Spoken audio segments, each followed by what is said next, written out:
ಅಣ್ಣಿಗೇರಿ ಪಟ್ಟಣದಲ್ಲಿನ ಸರ್ಕಾರದ ಉಗ್ರಾಣದಿಂದಲೇ ರೈತರ ಕಡಲೆ ಹಾಗೂ ಹೆಸರು ಕಳ್ಳತನ ಪ್ರಕರಣದಲ್ಲಿ ಭಾಗಿಯಾಗಿರುವ ಪ್ರತಿಯೊಬ್ಬ ಅಧಿಕಾರಿಯೂ ವಜಾ ಆಗಬೇಕೆಂದು ಮಾಜಿ ಸಚಿವ ಶಂಕರ ಪಾಟೀಲ ಮುನೇನಕೊಪ್ಪ ಅವರು ಆಗ್ರಹಿಸಿದ್ದಾರೆ. ಅಣ್ಣಿಗೇರಿಯ ಹಸಿರು ಸೇನೆ ಅನಿರ್ದಿಷ್ಟಾವಧಿ ಕೈಗೊಂಡ ಹೋರಾಟಕ್ಕೆ ಬೆಂಬಲ ಸೂಚಿಸಿ ಮಾಜಿ ಸಚಿವರು ಮಾತನಾಡಿದ್ದಾರೆ. ಭಾರತೀಯ ಜನತಾ ಪಕ್ಷ ಸದಾಕಾಲವೂ ರೈತರ ಪರವಾಗಿ ಇರುತ್ತೆ. ರೈತನು ಶ್ರಮಪಟ್ಟು ದುಡಿದ ಬೆಳೆಯು ಸರ್ಕಾರದ ಗೋದಾಮಿನಿಂದಲೇ ಕಳ್ಳತನ ಮಾಡಿದ್ರೆ ಹೇಗೆ?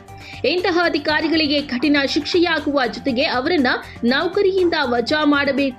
ಈ ವಿಷಯದಲ್ಲಿ ರಾಜಿಯಾಗುವ ಪ್ರಶ್ನೆಯೇ ಇಲ್ಲ ಎಂದು ಹೇಳಿದ್ದಾರೆ. ರೈತರಿಗೆ ಇನ್ಶೂರೆನ್ಸ್ ಕೊಡುವುದನ್ನ ಈ ವಿಷಯದಲ್ಲಿ ನಾವು ಒಪ್ಪುವುದಿಲ್ಲ. ರೈತನ ಪ್ರತಿ ಚೀಲವು ಅವನಿಗೆ ತಲುಪಬೇಕು.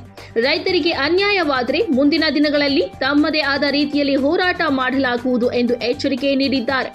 ಕೋಟ್ಯಾಂತರ ರೂಪಾಯಿ ಮೌಲ್ಯದ ಕಡಲೆ ಮತ್ತು ಹೆಸರು ಕಳ್ಳತನವಾದ ಉಗ್ರಾಣಕ್ಕೆ ಭೇಟಿ ನೀಡಿ ಮಾಹಿತಿ ಪಡೆದರು. ಈ ಸಂದರ್ಭದಲ್ಲಿ ಮಹಾದೇವಿ ಹುಯಿಲಗೋಳ, ಹನುಮಂತಪ್ಪ ಕಂಬಳಿ, ಸಿದ್ದು ತೇಜಿ, ಸಂಕೇಶ್ವರ, ಬಂಡೆಪ್ಪನವರ, ಶರಣಪ್ಪ ಗೌಡ, ದಾಸನಪ್ಪ ಗೌಡ, ದಾನಪ್ಪ ಗೌಡರ, ಷಣ್ಮುಗ ಗುರಿಕಾರ, ಯಲ್ಲಪ್ಪ ಅಕ್ಕಿ, ಶಿವಯೋಗಿ ಸೊರಕೋಡ, ಗುರುನಾಥ ಉಳ್ಳಾಗಡ್ಡಿ, ವಜ್ರಗೌಡ, ಎಬಿ ಗುರಿಕಾರ, ಸಿಜಿ ನಾವಳ್ಳಿ, ಬಸವರಾಜ ಕಳವತ್ತಿ, ಶಿವಾನಂದ ಹೊಸಳ್ಳಿ, ಸಿದ್ದನಗೌಡ ಪಾಟೀಲ, ಈರಣ್ಣ ಪಟ್ಟೆದ, ರಾಜ ವರ್ಣೇಕರ, ತವನೇಶ ನಾವಳ್ಳಿ, ರಾಘವೇಂದ್ರ ರಮಗಿರಿ, ರಾಜು ಹಳ್ಳಿಕೇರಿ, ಮುತ್ತು ಸುಡಿ, ಶಂಕರ ಯಾದವಾಡ, ಸಾತಪ್ಪ ಬೋವಿ, ಭಗವಂತ ಪಟ್ಟಣನವರ, ಅಶೋಕ ಕುರಿ ಸೇರಿದಂತೆ ಅನೇಕ ರೈತ ಮುಖಂಡರು, ಬಿಜೆಪಿಯ ಕಾರ್ಯಕರ್ತರು ಉಪಸ್ಥಿತರಿದ್ದರು.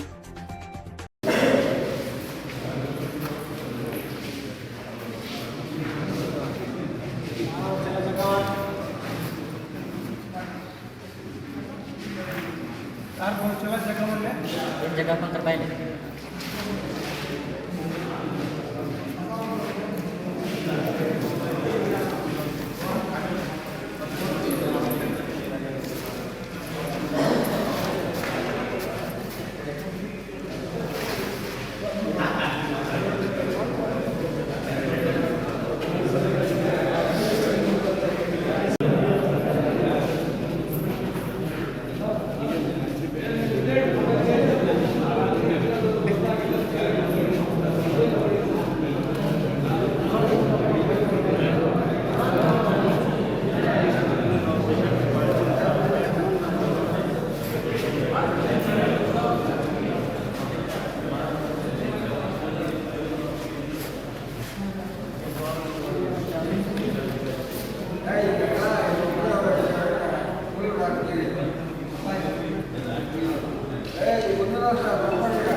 Gracias.